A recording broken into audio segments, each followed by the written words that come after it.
Shalom. Napakabuti po ng Diyos. The Lord is so good. Kumusta na po kayong lahat dyan? Maraming salamat po sa lahat ng nanonood at nakikinig ngayon. Warm greetings to all of you. To all our dear friends, families, and brethren worldwide, Shalom. Can we greet each other? God loves you. Hallelujah. Yes, God loves you. Glory to God. This is Pastor Ignar of Jesus is Alive Community Bahrain. Kindly make your comments, share, like our JIA Bahrain page, and tag your friends and families. We will be delighted to know where you are watching from. Please let us know. Please engage, write your comments, and even your prayer request. We love to pray for you. Today, we believe God will speak to us. Yes, God will reveal His plans and message for each and every one of us. Glory to God. Shalom. Today's message entitled, Rebuilding the Altar. Famine, fight, fire. Do you know that your altars are torn down? Yes, God wants your altars to be rebuilt. Let us all learn, listen, and find out about this altar that God requires to be rebuilt from you and from me. Let us find out why this altar was broken or torn down. Please watch and discover a very powerful and timely message, especially in this time of pandemics. Glory to God. So our text comes from the book of 1 Kings, chapter 18, verses 1 and 2. Let us read. And it came to pass after many days that the word of the Lord came to Elijah in the 3rd year, saying, Go, present yourself to Ahab, and I will send rain on the earth. I will send rain on the earth. So Elijah went to present himself to Ahab, and there was a severe famine in Samaria. Sa Tagalog, pagkaraan ng maraming araw, ang salita ng Panginoon ay dumating kay Elias ng 3 taon na nagsasabi, Humayo ka, magpakita ka kay Ahab at ako'y magpapaulan sa lupa. Kaya't si Elias ay humayo at nagpakita kay Ahab. Noon, ang taggutom ay malubha sa Samaria. In 1 Kings 18, verses 19 and 24, Now therefore said and gather all Israel to me on Mount Carmel, the 450 prophets of Baal and the 400 prophets of Asherah who eat at Jezebel's table. 24, Then you call on the name of your gods, and I will call on the name of the Lord, and the God who answers by fire, He is God. So all the people answered and said, It is well spoken. Glory to God. Sa Tagalog, ngayon nga'y magsugo ka at tipunin mo sa akin ang buong Israel sa bundok ng Carmel, ang 450 propeta ni Baal at ang 400 propeta ni Asherah na kumakain sa hapag ni Jezebel. Tawagin ninyo ang pangalan ng inyong Diyos at tatawagin ko ang pangalan ng Panginoon. Ang Diyos na sumagot sa pamamagitan ng apoy ay siyang Diyos. At ang buong bayan ay sumagot, mabuti ang pagkasabi. And in 1 Kings 18 verse 30, Then Elijah said to all the people, Come near to me. So all the people came near to him, and he repaired the altar of the Lord that was broken down. Pagkatapos ay sinabi ni Elias sa buong bayan, lumapit kayo sa akin. Hallelujah! At ang buong bayan ay lumapit sa kanya. Kanyang inayos ang bumagsak na dambana ng Panginoon. Glory to God. Now in 1 Kings 18:38, then the fire of the Lord fell and consumed the burnt sacrifice and the wood and the stones and the dust, and it licked up the water that was in the trench. Hallelujah! Sa Tagalog, nang magkagayon, ang apoy ng Panginoon ay bumagsak at tinupok ang handog na sinusunog, ang kahoy, mga bato, alabok, at dinilaan ang tubig na nasa hukay. Glory to God. Praise God. At this moment, let us bow down in prayer. Hallelujah. Hallelujah. Father, once again, thank you so much for this wonderful day. Father, we thank you now for your message for each and every one of us. Lord, we ask you that you opened up our eyes, that we may see the things that you are doing right now, even our ears, that we may hear the voice of the Holy Spirit, our hearts and our minds, that it may be receptive, O God, that we may fully understand your word very clearly to us. Speak to us, O God. Sweet Holy Spirit, we ask you right now, let your mighty fresh anointing fall upon your servants, even, O God, to all your people who are watching right now. Let your glory falls. Let your glory manifest in our midst. Sweet Holy Spirit, speak to us. In Jesus' name, amen and amen. Glory to God. Once again, the title of this message, Rebuilding the Altar. Famine, fight, fire. Hallelujah. Rebuilding the altar. Famine, fight, fire. Hallelujah. So in our introduction, humanity is plagued with sickness, sorrows, pain, even pandemics, due to his own doings, due to his own rebellion against God. Likewise, Christians are facing the same troubles because of their idolatrous practices, provoking God to anger. We have created so many idols in our lives and worship them. In our text, God's people suffered from a severe famine caused by a long drought pronounced by the prophet of God, Elijah. Why did God judge his own people with a drought and a severe famine? Why did God allow them to suffer? We have just read that the altar of God was torn down, and the prophet has to repair or rebuild the altar. The altar of God was forgotten and forsaken by his own people. Instead of worshiping the true God, they worship Baal. They worship false God. They worship pagan gods. Similarly, this is the situation of most Christians today.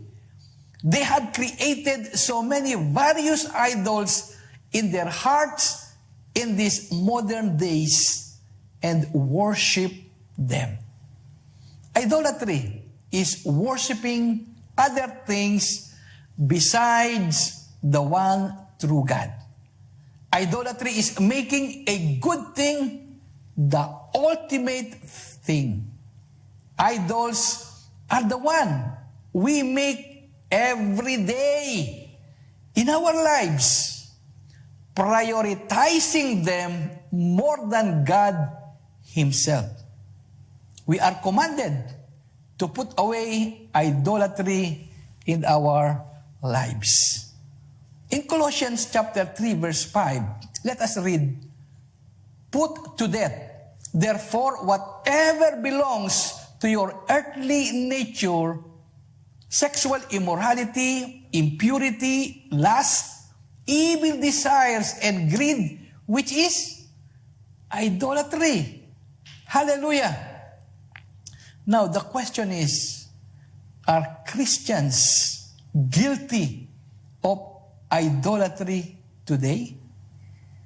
Hallelujah. As we can see, yes, Christians made so many idols in their heart. Yes, idols in the heart, pleasures, work, power, health, relationship, money, and so on. Idols of the heart, which many Christians built and worship or prioritize them more than God. The Israelites are guilty of idolatry during the reign of King Ahab, which resulted the severe famine in the land. Despite of the rebellion of God's people and their pitiful condition, what it means suffering from a severe famine, God, in His grace, called His prophet Elijah to tell the king and the people that God will send rain upon the land. And this is after 3 years. However, the promised outpouring of the rain is conditional on how God's people will respond to His instruction through His prophet Elijah, on which we can see this in verses 1 up to 45. Take note that the promises of God are conditional. Yes, the promises of God are conditional. The promise will come to pass if man will do his part. Yes, the promise will come to pass if the man of God will do his part. If you obey, there is blessings. If you disobey, there are curses. Of course, we can see this in Deuteronomy 28, verses 1 up to 63. Hallelujah. So in this message, we will discuss on how this drought and the famine stop. What must be done? Let us learn in this message on how a drought, a famine, or any disaster, or any plague, or any problem in our lives can be avoided or stopped. We will discuss on how to rebuild the altar of God that was torn or broken down due to idolatrous practices. Let us learn and discuss these three things in this message: famine, fight, fire. Of course, that will turn curses into blessings, that will turn sorrows into joys, drought into abundance of rain, and famine into overflow and plenteous. Glory to God. So in our main points, in this message, hallelujah, we have three main points to discuss. Yes, the title, Rebuilding the Altar, Famine, Fight, Fire. Point number 1, the condition of the land. There was famine, drought, and idolatry. Second point, a contest or a challenge or a showdown must be held. God against the idols, Baals and Asherah's idols. This is what we call the fight of a lifetime. And the third point, the conclusion or the outcome. In this the fire of God, and the rain fell on the land. Glory to God. So moving on with our point number 1, the condition. The condition of the land. There was famine, drought, and idolatry. Hallelujah. So here we can see the people of God are suffering badly due to the severe famine in the land. Even animals and all creations are dying. Let us find out why God's people come into this horrible and pitiful condition in their lives. What have they done that provoked God's anger to pronounce judgment upon them? That is drought and famine in the land. 3 things that brought them into this pitiful condition. First, they followed Baal. Secondly, they forsaken the Lord. And so that's why, thirdly, there was famine in the land. Yes, they followed Baal. So in this scenario, Ahab is the king of Israel. He married Jezebel. And Jezebel is an evil prophetess, a daughter of the king of Sidon, Egypt, a worshipper of Baal. 1 Kings 16:31. So Jezebel introduced and brought Baal worship in Israel. King Ahab set up altar in the temple of Baal, which he had built in Samaria. Samaria then is the capital city of Israel, meaning the northern kingdom. Remember, remember Israel was split into 2. The northern kingdom and the southern kingdom, which is the southern Judah and the north Israel. So Samaria was bought by his father, King Omri, with 2 talents of silver from Shemer, the owner. So that's why the word Samaria came from the name of the owner, Shemer. So Ahab's father, Omri, did evil in the sight of the Lord and did worse than all who were before him. In his sin, he made Israel sin, provoking the Lord to anger with their idols. Ahab made wooden images, did more evil to provoke the Lord's anger than all the kings that were before him. The Lord hates idols. And because of their evil and idolatrous practices, following and worship Baal and other foreign gods. Elijah, the prophet, proclaims a drought in the land. 1 Kings 17:1. Let us read 1 Kings 17:1. Elijah proclaims a drought. And Elijah, the Tishbite of the inhabitants of Gilead, said to Ahab, "As the Lord God of Israel lives, before whom I stand, there shall not be dew nor rain these years except at my word." Sa Tagalog, inihayag ni Elias na magkaroon ng tagtuyot. Si Elias na Tisbita na nakikipamayan sa Gilead ay nagsabi kay Ahab, "Habang nabubuhay ang Panginoon, ang Diyos ng Israel, ako'y nakatayo sa harap niya.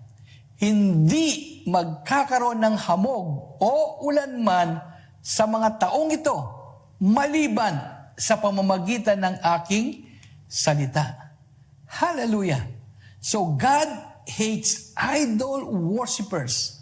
In fact, He destroyed them during the time of Judges. And let this be a warning to all of us. We have made and created various forms of idols in these modern days. Yes, idolatry. Yes, me. There is the idolatry of pride, the idolatry of sex, of career, of drugs. Hallelujah. The idolatry of social media. and so on. We have made so many modern idols in these days. Hallelujah. Second reason why there was drought, because the people forsaken the Lord. God's own people, they have forsaken the Lord. They disobeyed His commandments. So that's why in 1 Kings 18 verse 8, it says, "But you and your father's house have forsaken the commandments of the Lord and have followed the Baals." Many Christians today similarly have forsaken the Lord. Yes, you and I have created our own idols in these modern days and worship them. The modern idols of money, of media, the idols of pleasures, the idols of sex, of safety and comfort, even the idols of drugs and the idols of evil practices. Yes, these are the modern idols which many Christians have created and made and worship them. Hallelujah. And the third reason why there was drought, it is because there was famine in the land. Amen? This is the reason, one of the conditions as well in the land. There was famine in the land. Yes, there was famine in the land because of the evil and idolatrous practices of the people, which resulted in the drought, and of course, later with a severe famine in the land. In 1 Kings 18:2, as we have read there was a severe famine. Yes, the people, even the animals and creations are suffering and dying. The famine was brought upon by the people themselves when they followed Baal and forsaken the Lord. God hated idols and destroyed idol worshippers. Remember, sin brings judgment upon the sinners. So that's why in this scenario, the altar of God was torn down. Yes, the altar was broken down. The altar was broken and it needs to be rebuilt. Hallelujah, it needs to be rebuilt. Glory to God. So moving on our point number 2, of course, a contest must be held. The contest, God versus idols. This is the fight of a lifetime. Yes, Elijah versus Baal's prophets, and of course, including Asherah's prophets. Yes, there was a drought and a severe famine in the land. God's people followed Baal and forsaken the Lord. The idolatrous practices of the Israelites provoked God in anger.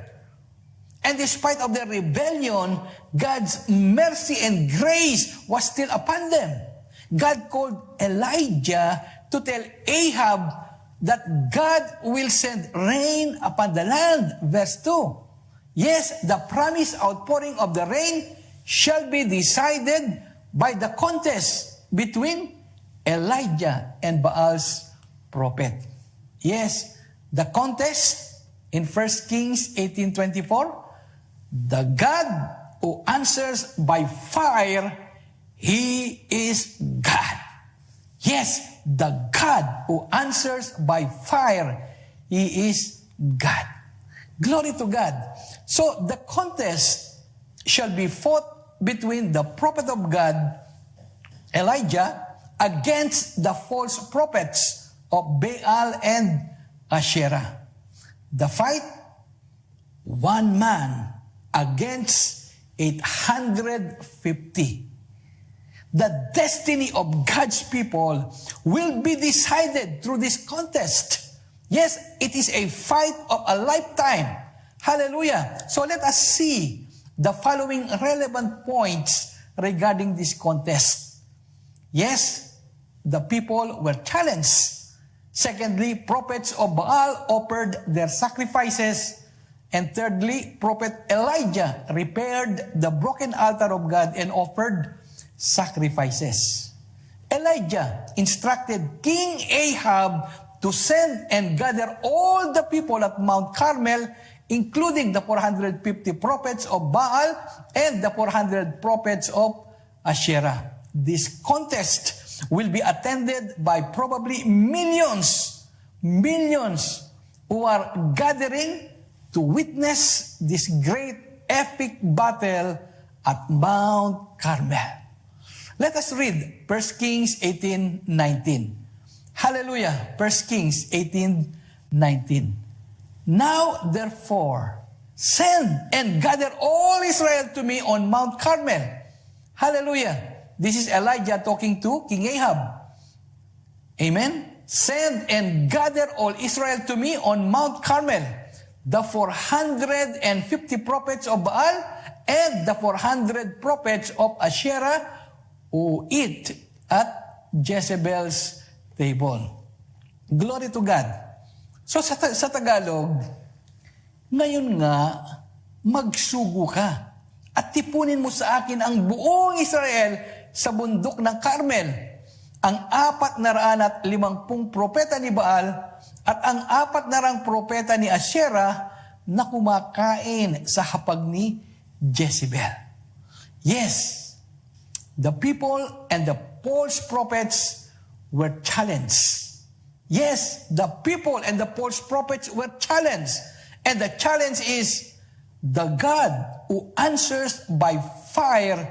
He is God. Verse 24. Glory to God.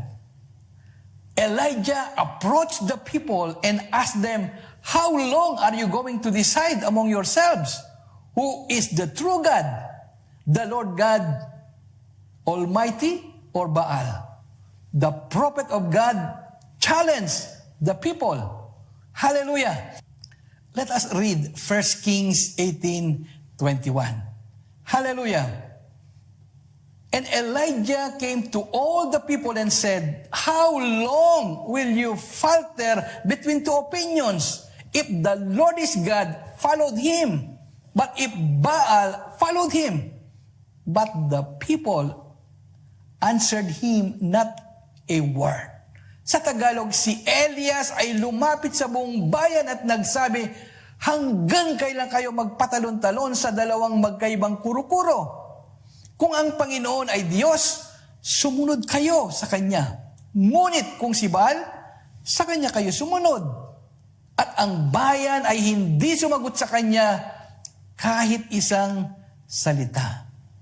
Elijah did not only challenge the people, but he challenged also the prophets of Baal and Asherah.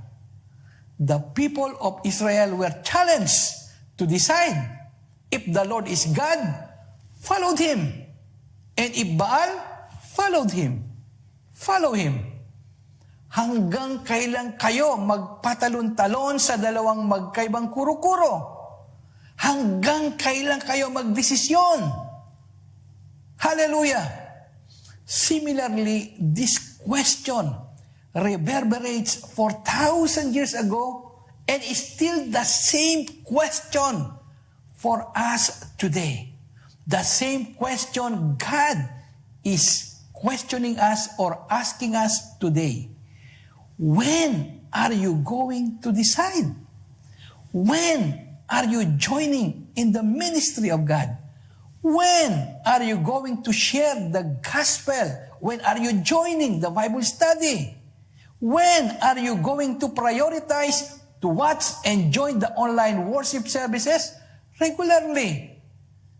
The same question God is asking you and me as it was 4,000 years ago. When are you going to give your tithes and your offerings to the Lord? When are you going to surrender your pride? When are you going to surrender your anger? When are you going to give up your worldly activities? When are you going to surrender your fleshly desires? When are you going to surrender your Baal and all your false gods to the Lord God Almighty? Yes, like the Israelites, we are facing the same situation and the same question today. When are you going to decide? Will you choose and serve the true God or Baal, the false gods and the idols? Every day, you and I are facing the same predicament, the same question in our own situations in life. Will you choose God on your fleshly desires, or will you choose God on your worldly pleasures? When are you going to decide? Kailan? Kailan ka pa magdidesisyon? If the Lord is God, serve and worship Him. Yes, it's time to surrender your Baal and my Baal, your false gods and my false gods, and every idols which you and I have created and worship in our lives. Yes, it's time to surrender our Baals. Hallelujah. Secondly, the prophets of Baal offered sacrifices. Yes, the prophets of Baal offered sacrifices. 1 Kings 18:24-29.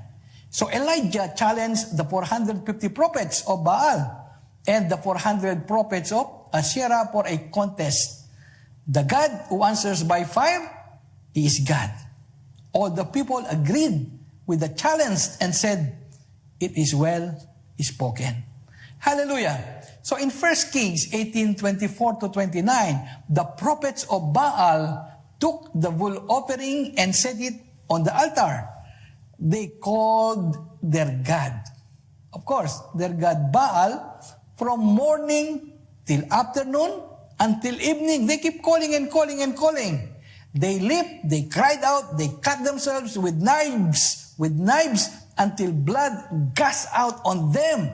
They prophesied, but no answer, no voice, no one paid attention. There was no response, there was no fire came from Baal from morning until evening. Their Baals and false gods never responded to their call and to their cry. Nowadays, as it was in the Old Testament, people keep calling, keep praying, and worshiping their own idols. Yes, they have created, they have molded, they have shaped, they have curved their own idols and worship them. Their idols never respond at all to their cries or to their prayers. God hates idols. God forbids His people from any idolatrous practices. In 1 John 5:24, let us read this one. Little children, keep yourselves from idols. Mga munting anak, lumayo kayo sa mga Diyos-Diyosan. And in 1 Corinthians 10:14, therefore, my beloved, flee from idolatry. Kaya mga minamahal ko, lumayo kayo sa pagsamba sa Diyos-Diyosan. Because in Isaiah 42 verse 8, it says, I am the Lord, that is my name, and my glory I will not give to another, nor my praise to carved images. Ako ang Panginoon, iyon ang aking pangalan, hindi ko ibibigay sa iba ang aking kalwalatian o ang aking kapurihan sa larawang inanyuan. Hallelujah! And thirdly, Prophet Elijah, at this time, he repaired the altar and offered sacrifices. In 1 Kings 18, verses 30-37, Elijah repaired the altar that was broken down. In verse 30, we can read this. Elijah asked the people to come near to him, And Elijah repaired the altar of the Lord that was broken. And in verse 32, Elijah built the broken altar with 12 stones representing the 12 tribes of Israel. The altar of God was broken and forsaken as the Israelites followed Baal and worshiped idols and foreign gods.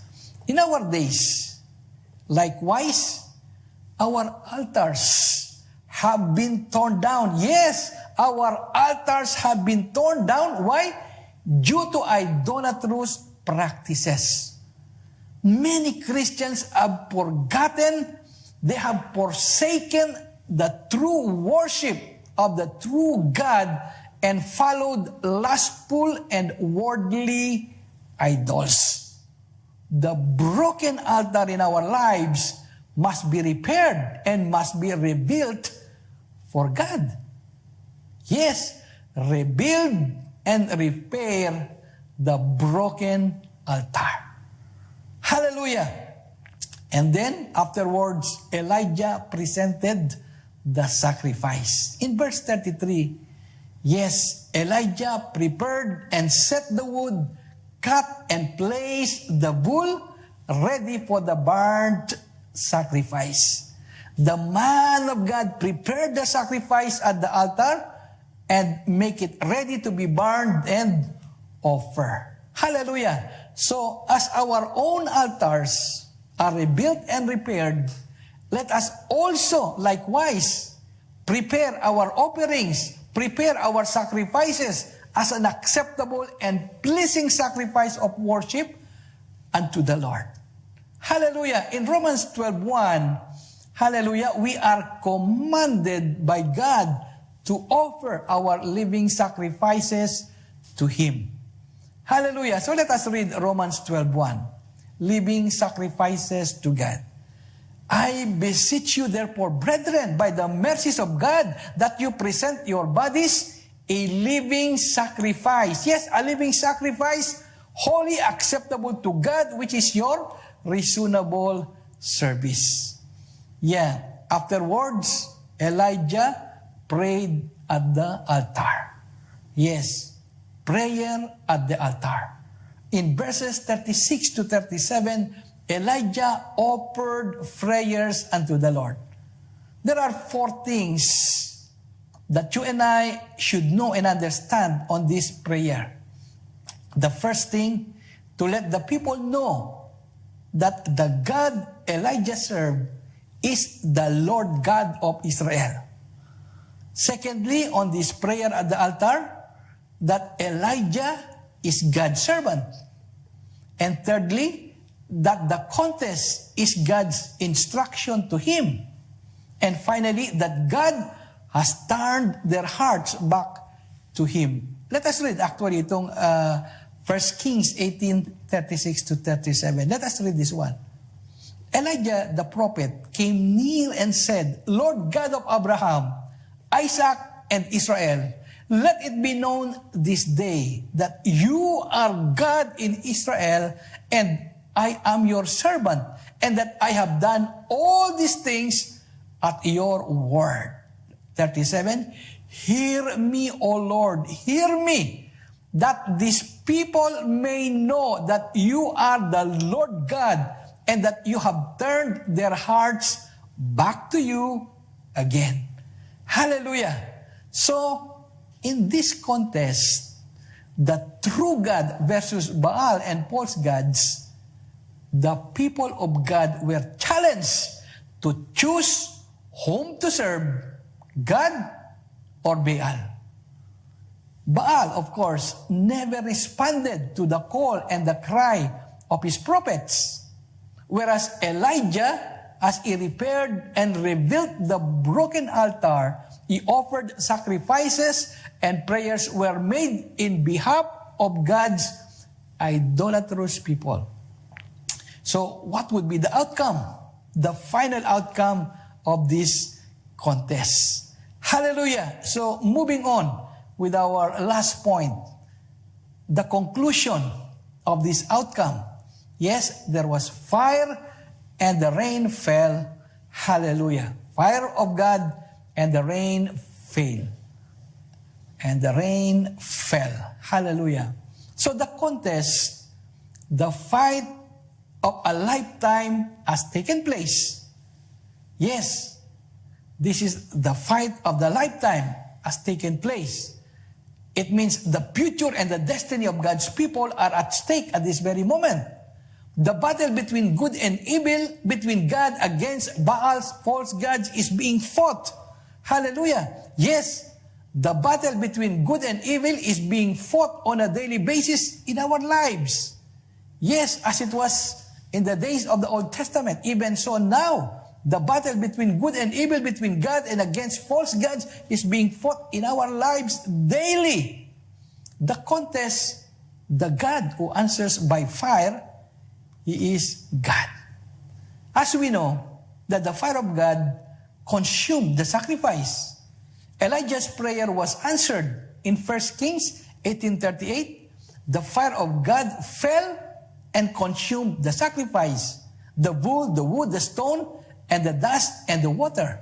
Yes, God accepted the sacrifice. Let us read 1 Kings 18:38. Then the fire of the Lord, hallelujah, the fire of the Lord fell and consumed the burnt sacrifice, and the wood and the stones and the dust, and it licked up the water that was in the trench. Now let us see three things on the outcome of this majestic contest. Let us see. Yes, first, people repented, believed, and served God. Secondly, prophets of Baal and Asherah were executed. And thirdly, the pouring out of heavy rain. Yes, the people believed God. In 1 Kings 18:39, yes, the people saw the fire of God, how it consumed the sacrifice. They fell on their faces and declared, "The Lord, He is God." Yes, the Lord, He is God. The people were amazed by what they have seen. So that's why in 1 Kings 18:39, we can read this one. Now, when all the people saw it, hallelujah, the people saw it, they fell on their faces and they said, "The Lord is God. The Lord is God." Hallelujah. Glory to God. Yes. And then the prophets of Baal and Asherah were executed. Yes, when the fire of God fell, then afterwards, the prophets of Baal and Asherah were executed. Elijah commanded the people to seize the prophets of Baal, that no one will escape to be executed. And let us read 1 Kings 18, verse 40. Let us read. And Elijah said to them, Seize the prophets of Baal. Do not let any one of them escape. So they seized them. And Elijah brought them down to the brook Kishon and executed them. Executed them there. Hallelujah. And lastly, when the fire fell, the outcome, there was pouring out of rain upon the land. The pouring out of rain upon the land. And we can see this in 1 Kings 18, 41 to 46. As the people believed and turned back to God, the prophets of Baal were executed. Elijah, the man of God, declared the end of the drought, and a heavy rain poured out strongly upon the land. Yes, heavy rain poured out strongly upon the land. Glory to God.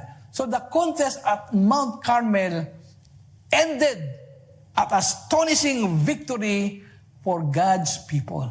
Hallelujah. Yes. An astonishing victory for God's people. God answers the prayers of His servant Elijah. God's people believed and returned back to God. The servant of God was vindicated. And then a great showers of heavy rain poured out heavily upon the land. Hallelujah! Glory to God. So as a summary of this message, rebuilding the altar, famine, fight, fire. First, the condition of the land. There was famine and idolatry. Yes, because they followed Baal, they forsaken the Lord, and so that's why there was famine in the land. Second point, the contest. It means the fight of a lifetime. The contest between God and the false gods. Yes, the people were challenged. The prophets of Baal offered sacrifices, and the prophet Elijah repaired the altar and then later offered sacrifices. And of course, thirdly, the conclusion or the outcome. Yes, the fire and the rain fell at this instance. The people believed God. The prophets of Baal and Asherah were executed. Yes, and of course, the pouring out of heavy rain upon the land. Glory to God. So in our conclusion, sin brings curse upon the people. A contest between good and evil is always contended and being fought on a daily basis. Yes, whom shall you serve? Whom shall you worship? Famine, pestilence, or any disaster in life is brought about by the idolatrous practices of the people, following Baal and false gods and forsaking the worship of the true God. Take note, for every contest or battle in life, we are assured of victory in Christ Jesus. Hallelujah! Our altars, which were broken down due to idolatrous and abominable practices, must be repaired. Our altars must be rebuilt for God. Prepare and make ready to offer a holy and acceptable sacrifices to the Lord. Yes, our body should be offered at the repaired, rebuilt altar of God as a living sacrifice, holy and pleasing unto Him. Yes, call unto Him. Offer prayers in every contest. Yes, call unto Him in every contest, in every battles, in every difficulties in life. Offer prayers, call unto God. The sacrifice should be prepared and offered at the altar, and the fire of God will fall. It will consume your sacrifice. This means that God will answer your prayers. This means that God will grant you victory against your enemies. Yes, His name will be exalted, and of course, and a mighty outpouring of blessing shall be poured out upon you in that situation in abundance. Glory to God. Yes, the God who answers by fire, He is God. Let the fire of God fall in your situations, in every circumstance of your life. Yes, for what? To burn every dross of sin and every form of idolatry in our lives. Saints, it's time to surrender all our idols and foreign gods in our lives. Whatever contest or battles we face in this life, be assured, victory belongs to the people of God. Hallelujah! Glory to God. Once again, it's time to rebuild our altars. It's time to start offering a sacrifice that is pleasing and acceptable unto the Lord. Saints, rebuild your altar. The famine, the fight, the fire. Rebuild the altar of God. Hallelujah. Dear friends and viewers, God's message is very clear. Rebuilding the altar of God. Why? Because the altar of God was broken. And God built the greatest altars of all. It means the altar at Calvary, wherein Christ Jesus himself became the offering of sacrifice for man. Yes, for the sin of man. Friends, be saved. The Son of God, the Lord Jesus Christ, is the Savior. Surrender your life to God. Receive Christ. Salvation is available now only in Christ Jesus. Accept Him now as your Savior and Lord. Because there is no religion can save you. No good works can save you.